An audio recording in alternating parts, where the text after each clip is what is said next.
Yes. Okay, good. Let's go back to the issue of commercial slaughter. You alluded to it earlier, but then 2020, the then Agriculture CS Peter Munyo, of course, banned the commercial slaughter of donkeys for export, and then government revoked licenses of some abattoirs, the 4 major abattoirs that you've also mentioned earlier that had been licensed. And then this ban was challenged in court in 2021. Then High Court quashed it, citing procedural reasons. But the reason why I asked if you're a member of Kenya Veterinary Association is because you're pushing for that same ban again on commercial donkey slaughter and skin export. So the question this time would be, what's different this time? What are you doing, or what are you presenting this time as the reason as to why you want this ban, such that, you know, High Court will not come again and then quash it?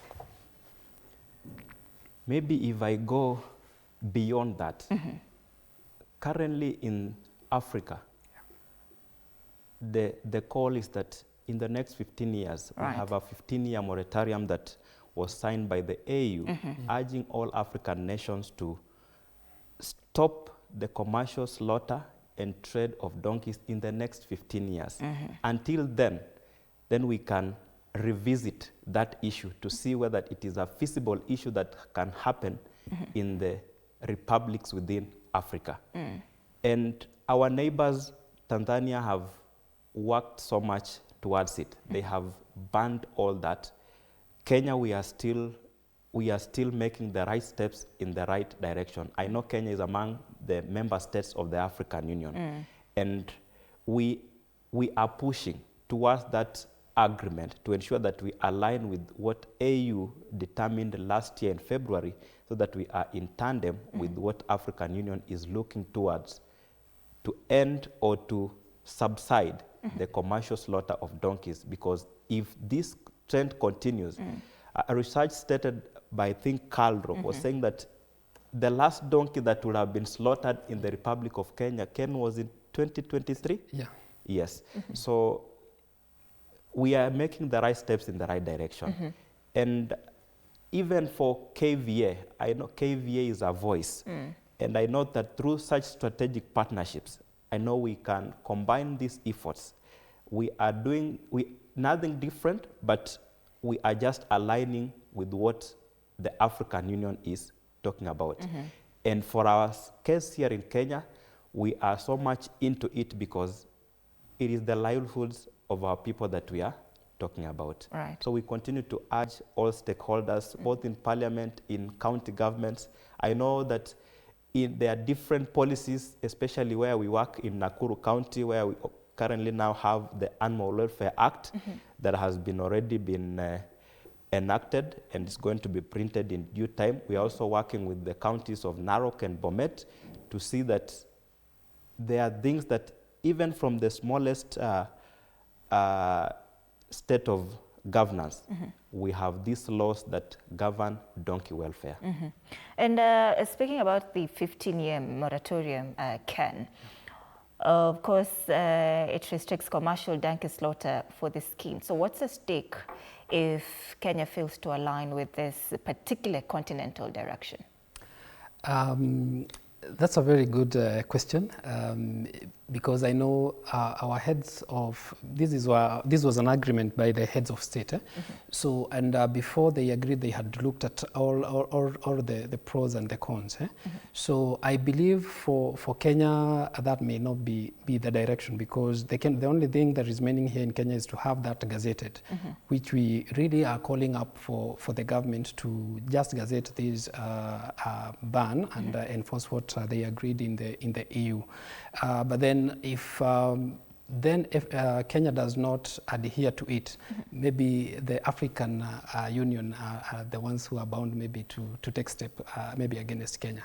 From where we sit, we may not know what will be the repercussions. So what's your call to action as we wind up this discussion? Let's start with you, Ken. My call to action is to call upon all stakeholders so that then we are able to safeguard the donkey. and more so the livelihoods of the people. One thing that we have noted with the dwindling population, there have also been the increase in prices. So any theft cases means that farmers will have to go an extra mile to buy the donkey, because now even the prices have also escalated. And my call also is to people as we head to the festive season, let's ensure that we have nyama safe kwa plate. Not cheap, safe. Dr. Just to reiterate what Ken has said, is that we continue to call upon the stakeholders in counties where we have donkeys to consider ensuring that the welfare of the working donkeys is safeguarded, because this is a key livelihood asset for the communities where these donkeys are. Also is just to urge the public to be alert and continue giving us or giving relevant information that when you see donkeys being moved in masses in your community, just reach out to the nearest law enforcement agency, either the chief, and notify so that this can be put on notice, that you are able to track this illegal trade.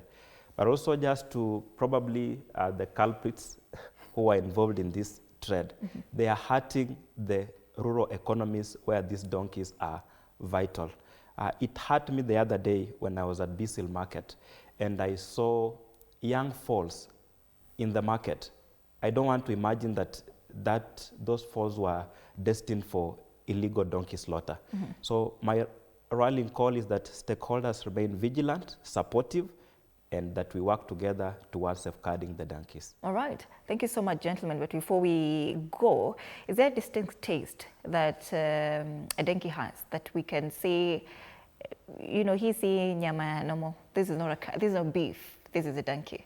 I leave that to the veterinary profession. Because talk to us about that. It is, I wouldn't say that there is a distinct taste of donkey meat and normal beef. Ideally, it will be difficult even from an expert point of view to differentiate this. But there are a few characteristics that we can look at. But the definitive is just to probably sample for DNA and ascertain that this is donkey meat. But just in a nutshell, donkey meat tend to be dark red. Donkey meat is not too fatty. It is lean meat as compared to beef. And even the characteristics of the fat in the donkey meat and the beef are different. Also, it's alluded that donkey meat is tougher as compared to beef. And while you are cooking, I haven't personally tested this, but when you are cooking beef and donkey, there's a way the two behave. Yes. So as a parting shot, I would just say that remain vigilant, buy meat from trusted butcheries so that you don't get yourself into the trap of buying donkey meat. Don't go for the safest option, the cheapest option. Buy quality from reputable butcheries. All right. And you see the song that we sang when we were young, nyama, nyama, nyama, nyama, yapunda. Sio nyama.